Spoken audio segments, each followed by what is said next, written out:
Hi, and welcome to Mindful, Beautiful, and Thriving, a podcast series by Tharaka Foundation focused on youth mental health.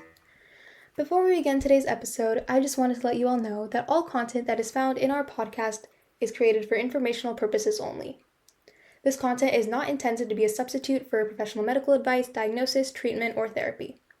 Always seek the advice of your physician or other qualified health provider with any questions you may have regarding a medical condition, and never disregard professional medical advice or delay in seeking it because of something you have heard in this podcast. Thank you so much, and without further ado, let's get started. Hi, everyone, and welcome to Mindful, Beautiful, and Thriving.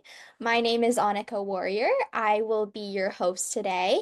This is our third episode of the Therapist Off the Clock series. And today I am joined by our amazing clinical psychologist, Dr. Jennifer Kuhn. Dr. Kuhn, would you please introduce yourself? Hi, Annika. Thanks so much for inviting me. It's a pleasure to be here. My name is Dr. Jennifer Kuhn. I'm a clinical psychologist. What that means is that I have a doctoral level degree. In my case, it's a PhD, but other clinical psychologists might also have a PsyD degree. And clinical psychologists can work in a variety of settings. I am currently the director of a group practice in the community in Campbell called Juniper Psychology Group. And we work primarily with children, teens, and their families.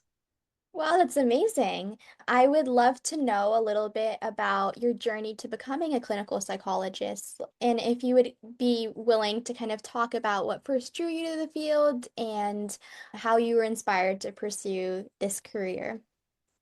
Absolutely. I think I first started being interested in psychology, although I didn't really know the word for it at that time, as a teen. And what I mean by that is I first realized that I was very interested in learning about different people's perspectives. I was fascinated by the idea that we could all live on this planet Earth and have very different lived experiences and very different minds that we have. So what I mean by that is that I read a book by Temple Grandin, and she's a person who identifies as autistic. And the title of the book is called Thinking in Pictures. And she talked about her childhood and her life and how generally when she's problem solving, she's thinking in pictures. She's seeing a visual spatial problem in her line of work. She actually consults with the meat industry and so helps design more humane slaughterhouses. And so she talked about how she would envision the problems that would come up in terms of literally routing the cows through in a peaceful, calm way so that to lower the instances of needing to use more like, I don't know, like prodding electric prods and that kind of thing. So I'm a person who does not think in pictures. I tend to think in words and process things in words. So the idea that she had that perspective was fascinating to me and really drew me to want to understand others' experiences, whether it's based on race, culture, upbringing, so many different factors. Oh, wow, that seems amazing. I think that the initiative that your friend or that, can you correct me, was that your friend or was that a book that you read? I think that's what you said, a book. Yeah, I read a book. I actually did meet with her. When I Amazing. was in college, I ended up inviting her to give a talk, and so I got to spend a couple days with her. So that was fascinating to have read the book.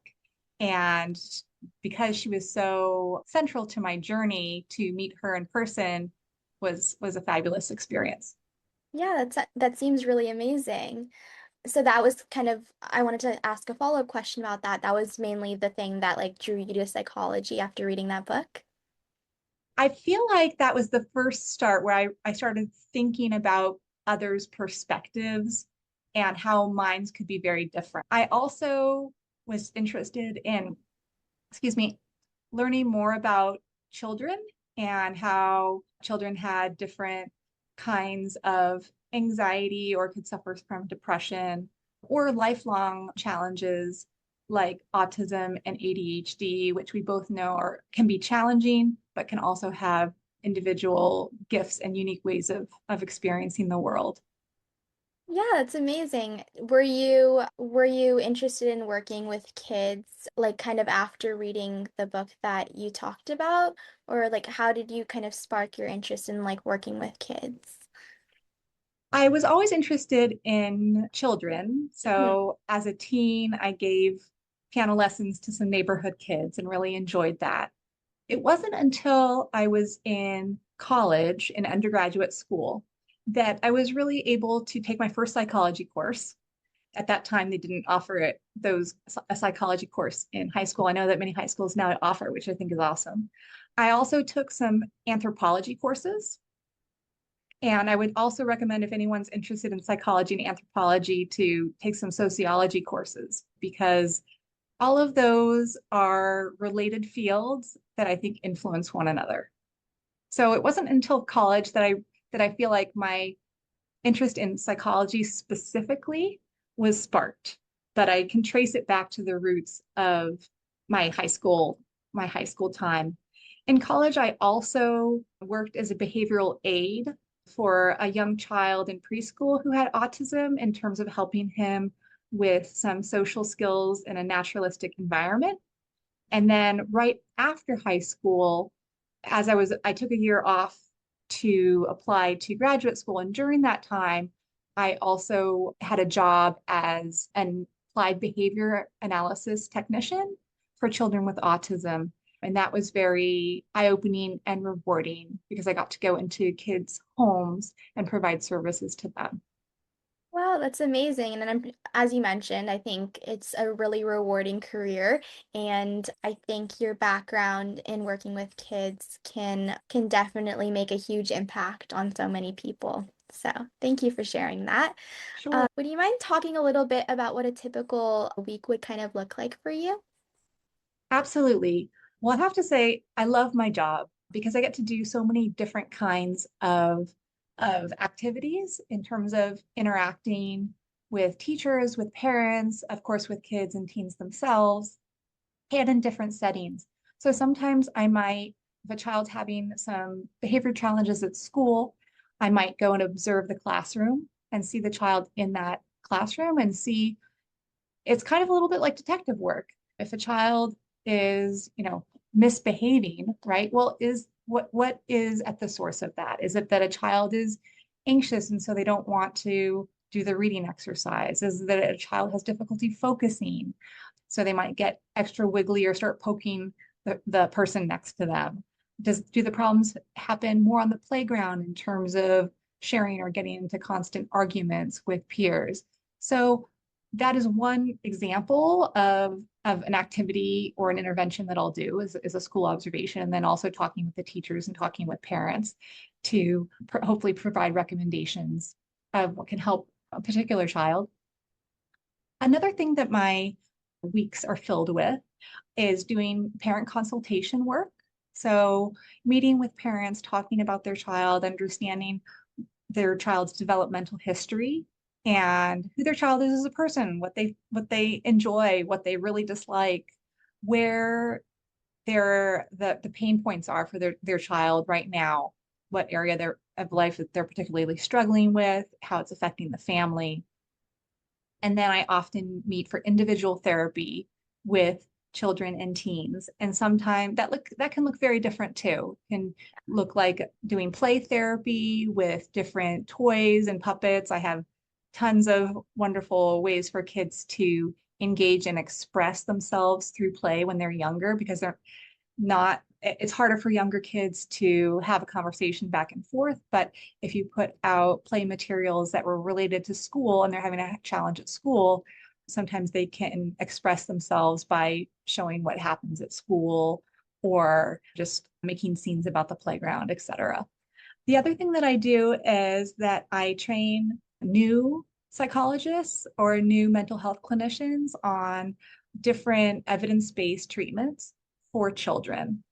So one example of that would be cognitive behavioral therapy for children who are having challenges with worry or anxiety. Wow, it seems like you do it all. So from what I understand, there's a lot of different aspects to your job. There is actually observing in like classrooms and in like a school setting, talk therapy. I was curious on like whether you do actual like assessments on children and what clinical psychologists can do and what they can't do and like differentiating Mhm. those two things. Yeah, great question. So yes, I do assessments. And so there are different kinds of assessments. There are assessments that are definitely more therapeutic specifically, and then there's broader comprehensive assessments that are more diagnostic, that involve much more testing and bringing the child in several times and having the child, and if the child's of age, and the parents to fill out many standardized behavior questionnaires. We do projective drawings and where kids can express themselves that way about their life in a different way than it's just verbal. So so yes, the in terms of the assessments, those typically are pretty comprehensive and take about a month. And sometimes a child has been having challenges for a while and may be identified as having those challenges by parents or a pediatrician or referred by their school. Some kids will come in because they're having social challenges. Other kids might come in because they're not talking in certain situations, and that's making it really hard for them. There's an anxiety disorder that's called selective mutism. So that would be one example of a referral that I might get, or someone else, another child psychologist might get.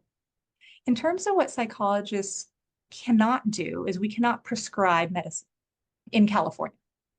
So I think there are a few states where you can get advanced training to be eligible for that privilege, but that is not something that's within typical clinical psychology training. What we can do is we can provide diagnoses according to the five, which is the Diagnosis and Statistical Manual, fifth edition. Mhm. Um, and then we, that basically it's similar to a medical model in which physicians will look at what the person's symptoms are, and then through detective logic determine what the source of the problem is, or the symptom compilation, like the what it is.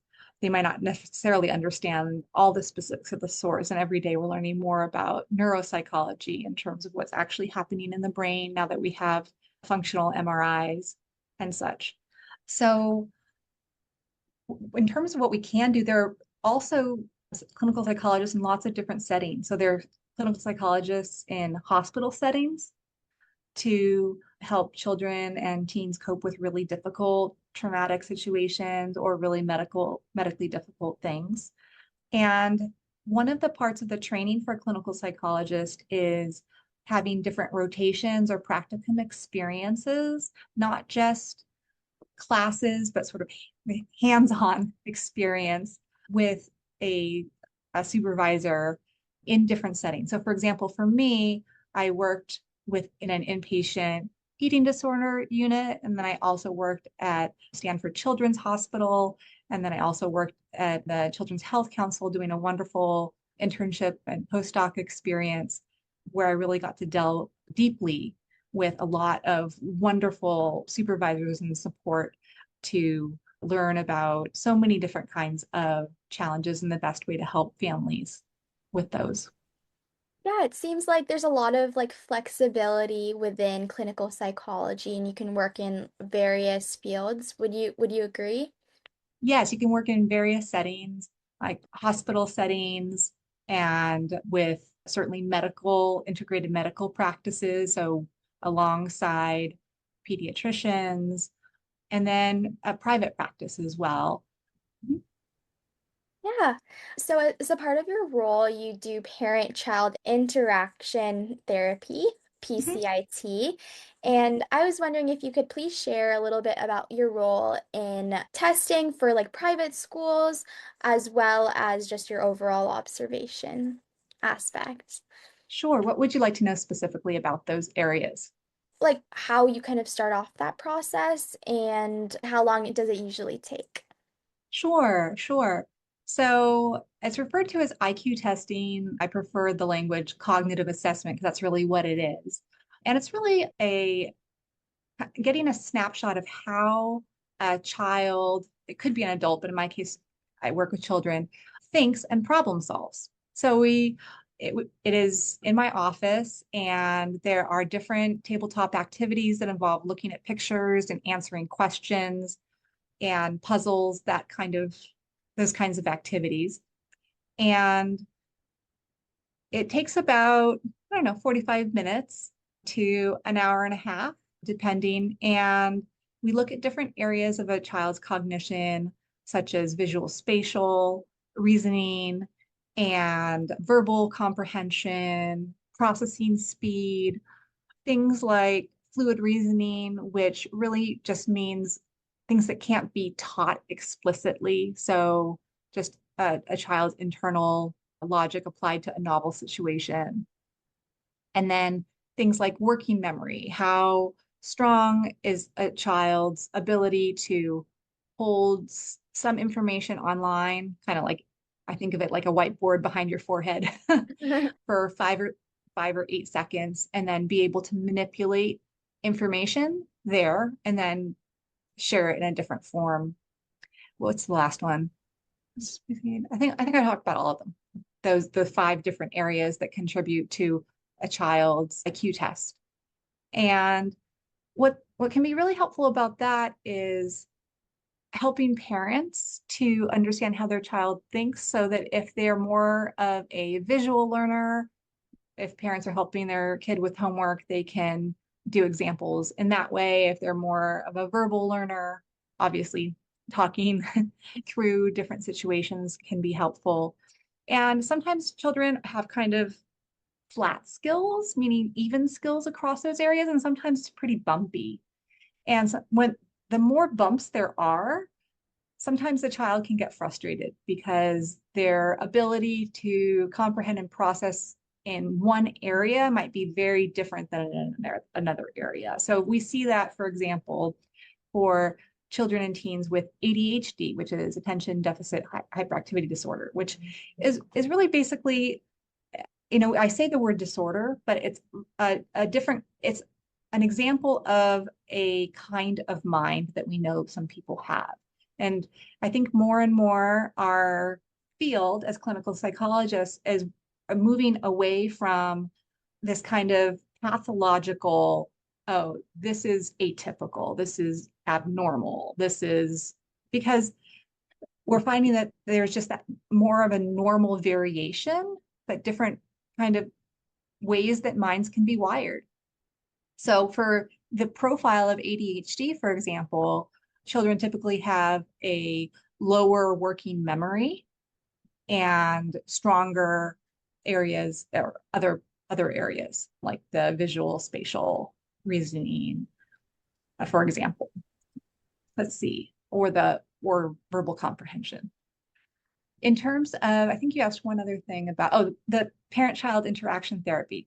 Right. That is a really wonderful and fascinating intervention for young kids ages 2 to 7 who are having some kinds of behavior challenges with their parents or in the community or even at school.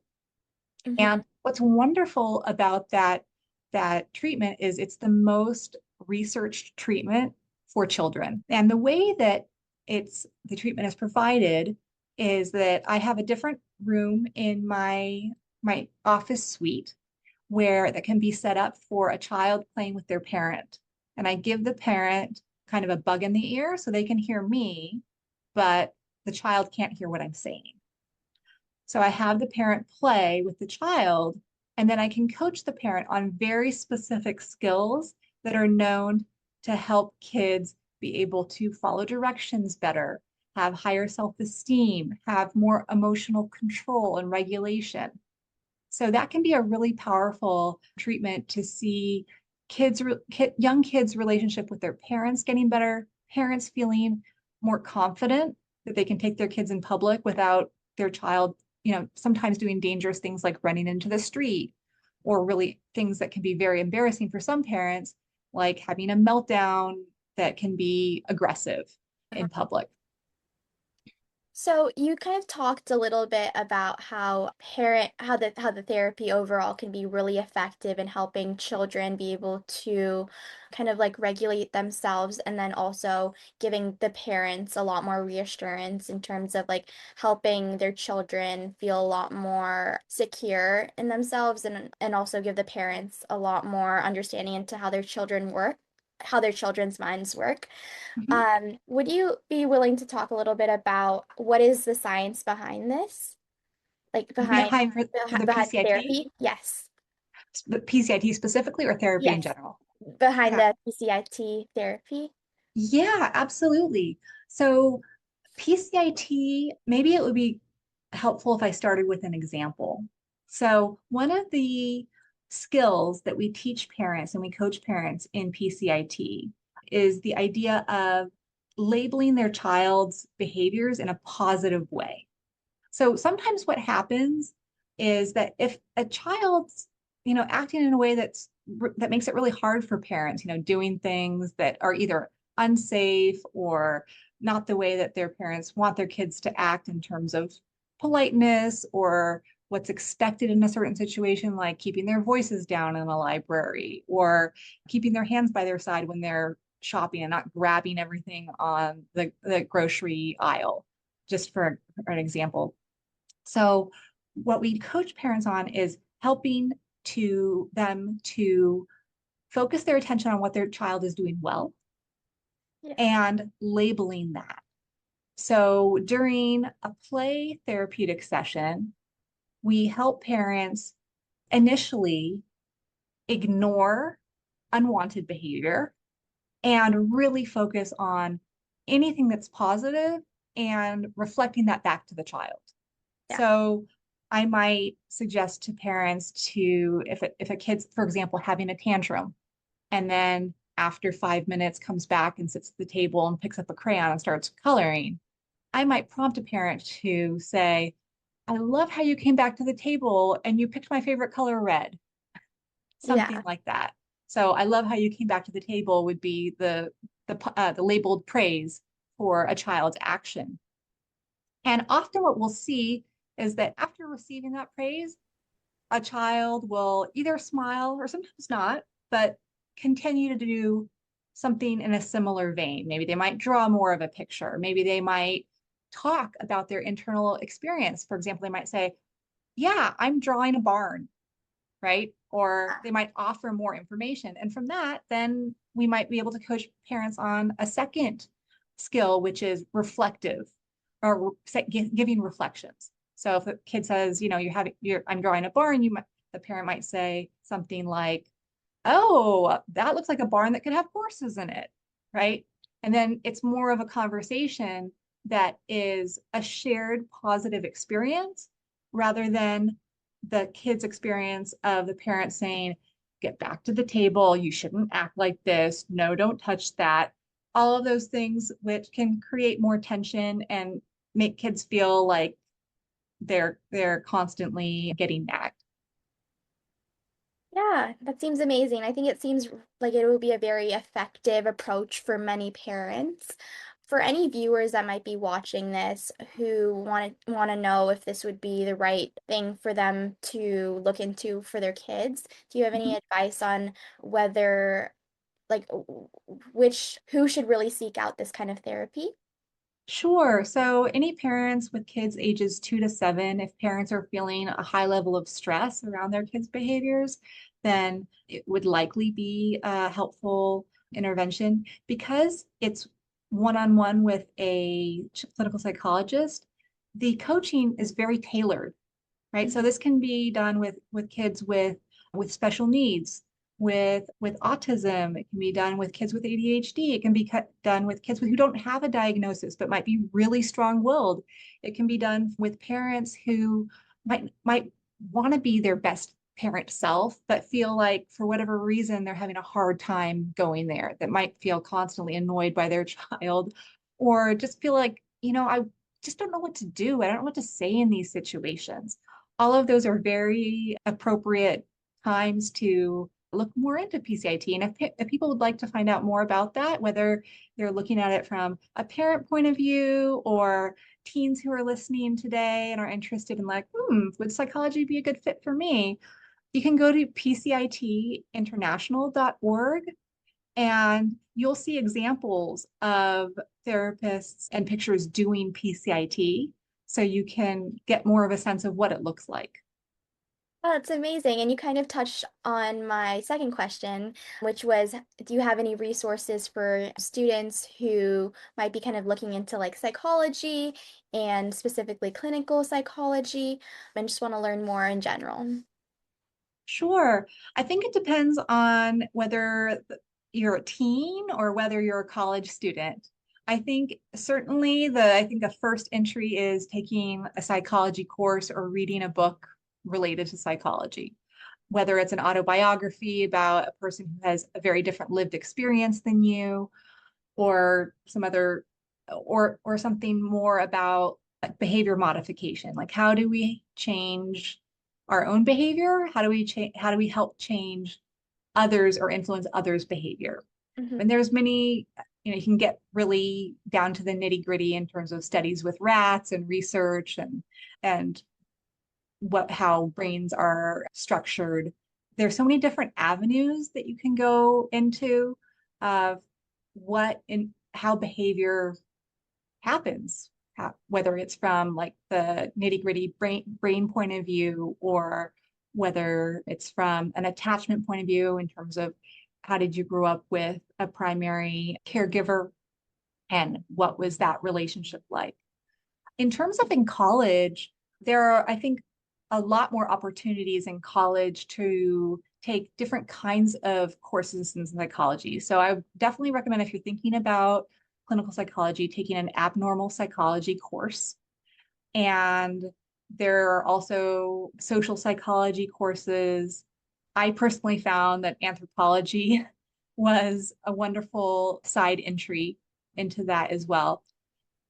I would suggest looking for specific internships during the summer, different experiences. If you're interested in working with children, consider whether you volunteer at a camp for kids with special needs or with severe anxiety. I know that there are clinical training practices that are looking for college students who are interested to volunteer their time and be a one-on-one buddy for a child who's going through a very specific, intense therapeutic program.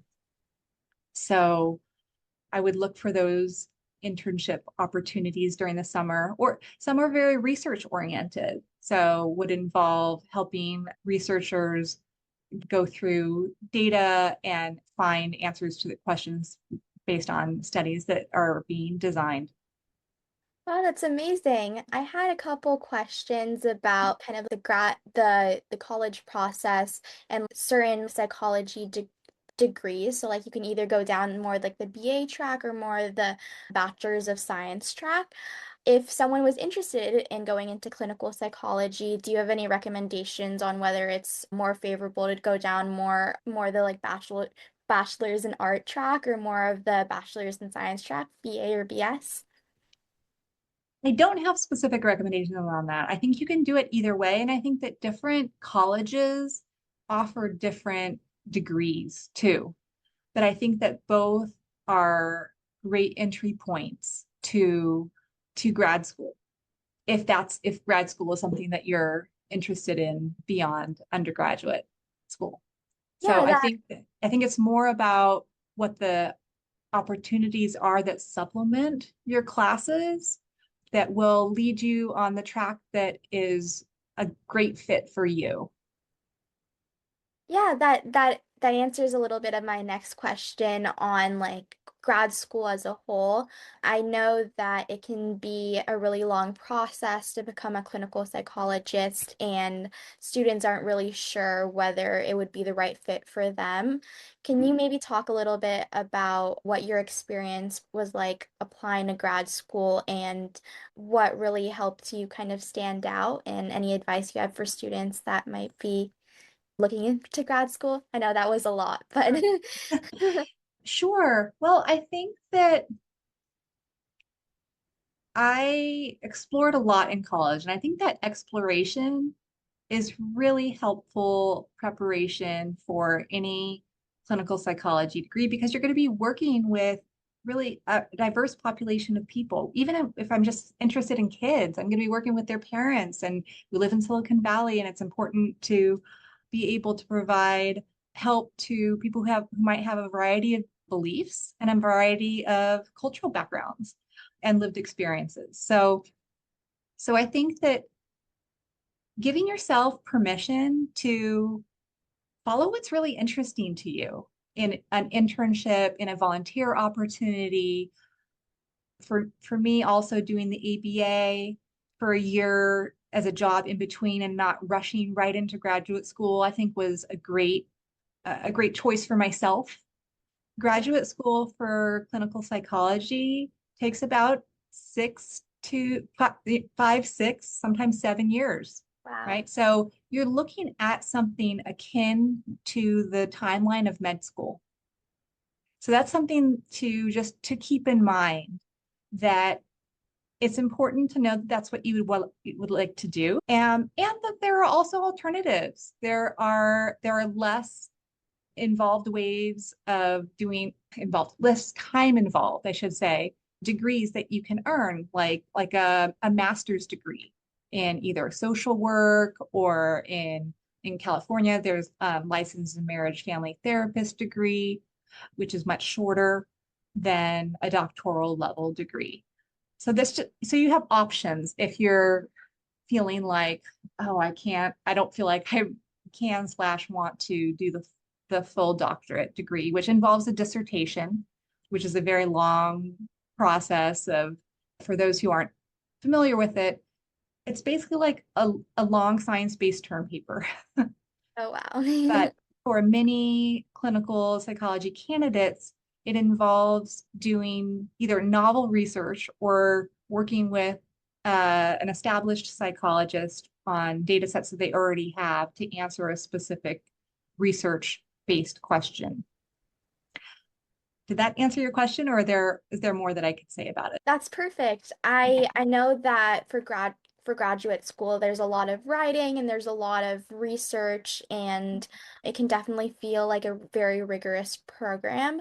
So I think you summed it up beautifully. Yeah, I will just say one other thing. I do think that in terms of academic graduate programs that are going to be funded by universities, they're looking for more than just grades in terms of courses. I think they're looking for a person who's curious and genuinely interested and very passionate about that, about helping others in that area through a scientific lens. Wow, thank you. That makes a lot of sense. I think at the end of the day, it doesn't really come down to just grades. You have to definitely be passionate about anything that you do and really show that intrinsically.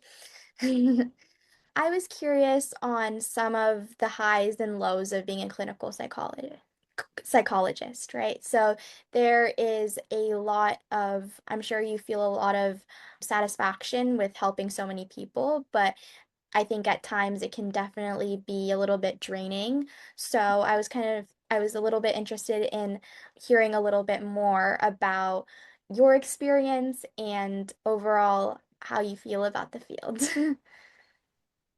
Absolutely. Well, I definitely think like in any field there are highs and lows. Certainly the best feeling for me in my work is seeing progress for one of my clients. And that looks, very different depending on the client, but it's probably the most obvious with me for younger clients who might be particularly anxious and want to do something but can't by themselves. And it might be something that other peers can do. So it might be sleeping in their own bed at night. It might be going on a roller coaster. It might be going up and talking to another kid at school. So I find that when their joy at that and that degree of confidence that it builds, and then they're that much more open to trying new things, really be inspiring. You can really feel like, yeah, I had a great day because I felt like I was able to really help someone in their life. And I think the lows is that life is really messy and really difficult. You know, I think there's a saying that no one goes through life unscathed, and I think that's very true. So, I meet with people who've had really difficult, horrible things happen to them sometimes. And to be able to hold that space for them and be compassionate, but also not be so overwhelmed myself that I can't help them is a tricky balance and something that you learn through lots of experience and supervision and such. So, there are many days that I go home and the I'm thinking about clients, right? Because I care. And sometimes it's hard to shut that off. It's not a 9 to 5 job where, okay, I'm done. My mind is still going, or I might have an idea in the middle of the night about how I might help a particular client. I think it also, for children and teens, a lot of the success depends on collaborating with parents. And parents have their own things going on. So sometimes that collaboration can go very smoothly, and sometimes it can be very challenging if parents are in a place that they're kind of in survival mode. We work with parents, of course, who are going through a divorce, or parents who are going through their own trauma, etc. And that can be tricky to navigate. Yeah, thank you. I think you've summed that up perfectly. Before we close, do you have any final things that you would like to add, or any things that I didn't mention in my questions? Or any tips in general for high Sure. school students or prospective clinical psychologists? Yeah, I think now is an exciting time in the field of psychology. And there's so much direction and push towards more AI this, more AI that. And I think there's certainly ways that AI can be helpful in terms of supporting people's mental health. But we are wired for connection as humans. And there's a special healing and encouragement that I feel like can only be received in community from another person. So there will always be a need for clinical psychologists.